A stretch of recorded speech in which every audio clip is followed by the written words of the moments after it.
ஸல்லல்லாஹு அலைஹி வஸல்லம் உடைய ரவுலாவிலே போய் முன்னாலே நிற்கிறோம். ரசூலுல்லாவுக்கு சலாம் சொல்ல போகிறோம், ஸலவாத்தோடு போகிறோம். நல்லா நீங்க ஒரு விஷயம் கவனிக்கணும்.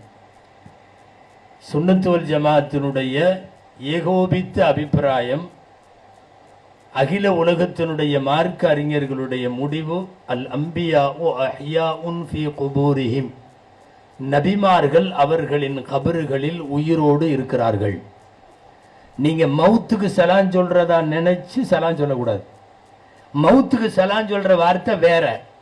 நம்ம இப்ப கபரிஸ்தானுக்கு போனா என்ன சொல்லுவோம்? அஸ்ஸலாமு அலைக்கும் யா தார கௌமி முஃமினீன் வ இன்னா இன்ஷா அல்லாஹ். அந்த துஆவே அங்க கொடுக்கல. ஏன்னா மௌத்தா போனவங்களுக்கு நாம சலான் சொல்ல போகல. உயிரோடு உறங்கி கொண்டிருக்கும் ரசூலுல்லாவுக்கு சலாம் சொல்ல போகிறீர்கள். அதனால தான் எதிரில் ஒருத்தர் மனுஷர் நிக்கிறப்ப கையை காட்டுவோம்ல, அஸ்ஸலாமு அலைக்கும், அந்த வார்த்தை தான் அஸ்ஸலாத்து வஸ்ஸலாமு அலைக்க யா ரசூலல்லாஹ். இப்படிதானே சொல்றோம்.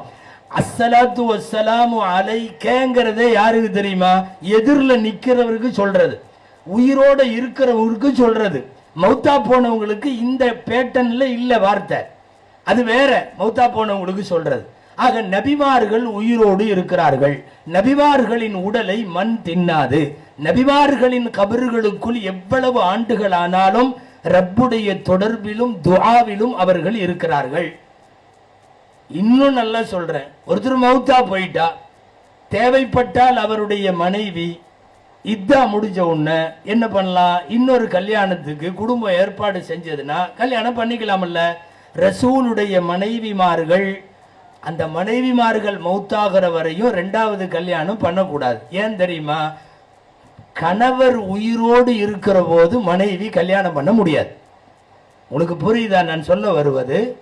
ஏன் நபிமார்கள் ஸல்லல்லாஹு அலைஹி வஸல்லம் உடைய மனைவிமார்கள் ஏன் மறுமணம் செய்ய முடியாதுன்னா, புருஷன் உயிரோடு இருக்கிறப்ப மறுமணம் செய்யறது ஆறாம்.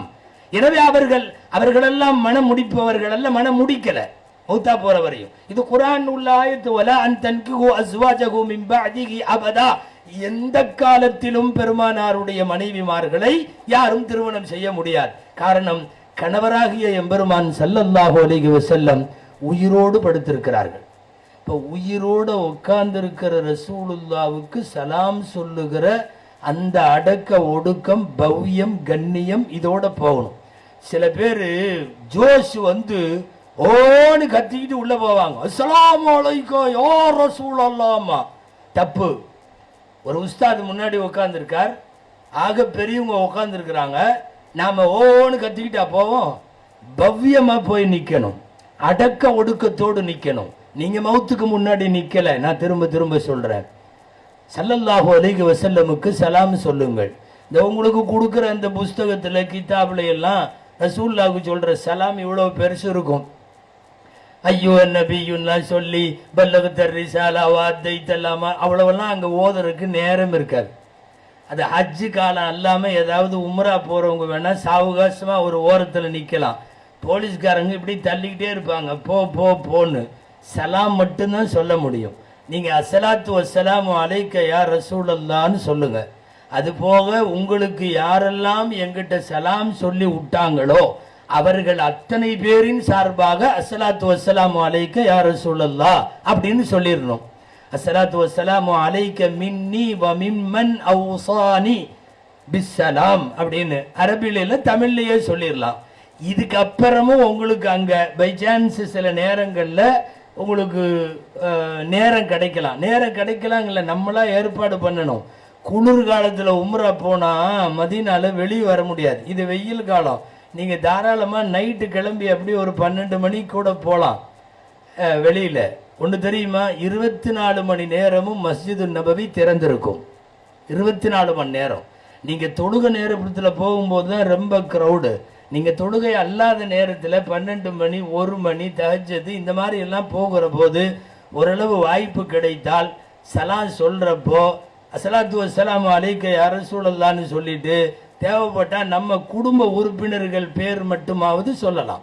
என்னுடைய மகனுடைய, என் மகளுடைய, என் தாயாருடைய, என் தந்தையுடைய பேரு சொல்லி இவங்களுடைய சலாம் அப்படின்னு சொல்லி ஒவ்வொரு தடவையும் அஸ்ஸலாத்து வஸ்ஸலாமு அலைக்க யா ரசூலல்லாஹ்னு சொல்லுவோம். அப்படி இல்லை அப்படின்னா சலாம் சொல்லி விட்டு எல்லோரின் சார்பாகன்னு சொல்லிடலாம். நல்லா தெரிஞ்சுக்கணும்.